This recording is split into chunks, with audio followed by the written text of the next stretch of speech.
संत Tukaram one gram पुरस्कारासाठी काळमवाडीचा प्रस्ताव सादर करण्यात आला आहे।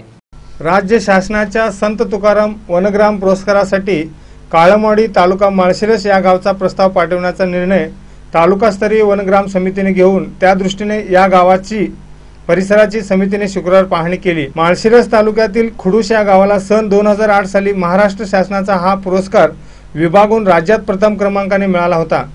त्यानंतर तरंगफळ या गावाला जिल्हास्तरीय पुरस्कार मिळाला होता। यावर्षी तालुक्यातील काळमवाडी गावाला किमान जिल्हास्तरीय पुरस्कार मिळाला पाहिजे या हेतूने तालुकास्तरीय समितीबरोबरच गावकऱ्यांनी कंबर कसलेले दिसत आहे। या समितीचे अध्यक्ष असलेले उपविभागीय अधिकारी यांच्या अध्यक्षतेखाली समितीची दिनांक 10 मार्च रोजी अकलूज कार्यालयात बैठक होऊन त्यामध्ये काळमवाडी गावाची निवड करण्यात आली। त्यानुसार दिनांक 24 मार्च रोजी पुन्हा बैठक घेऊन प्रत्यक्ष काळमवाडी परिसराची भौगोलिक परिस्थितीची पाहणी झाली। या गावात एकूण 173 हेक्टर क्षेत्रावर वन विभागाची विविध प्रकारची झाडे असून टेकड्या व कमी माती असलेल्या जमिनी आहेत। याशिवाय गावात पाणी अडवा पाणी जिरवा योजनेखाली जलसंधारणाची अनेक कामे झाली आहेत। हे पाहून या समितीने या गावाची संत तुकाराम वनग्राम पुरस्कारासाठी जिल्ह्याकडे शिफारस करून तसा प्रस्ताव पाठवला आहे।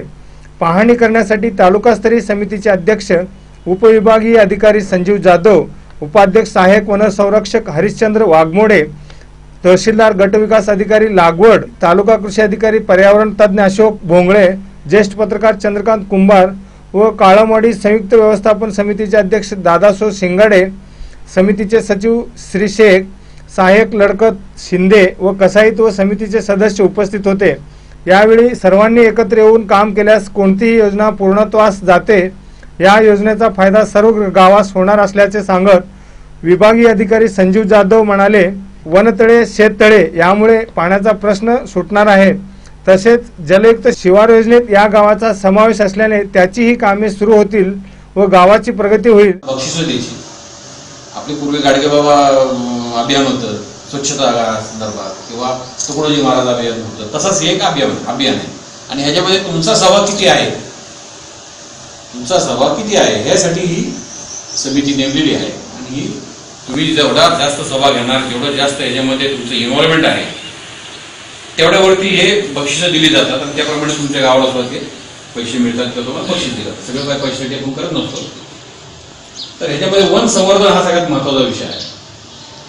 म्हणजे कुठं आग लागली, मनवा असेल तर तुम्ही कसं ते लागू नये आग अशा पद्धतीने तुम्ही काय करू शकता, लागली जात तर काय करायचं, झाडं कुठली आहेत तुमच्याकडं, औषधी झाडं कुठली आहेत ह्या भागामध्ये, त्याचं संवर्धन कसं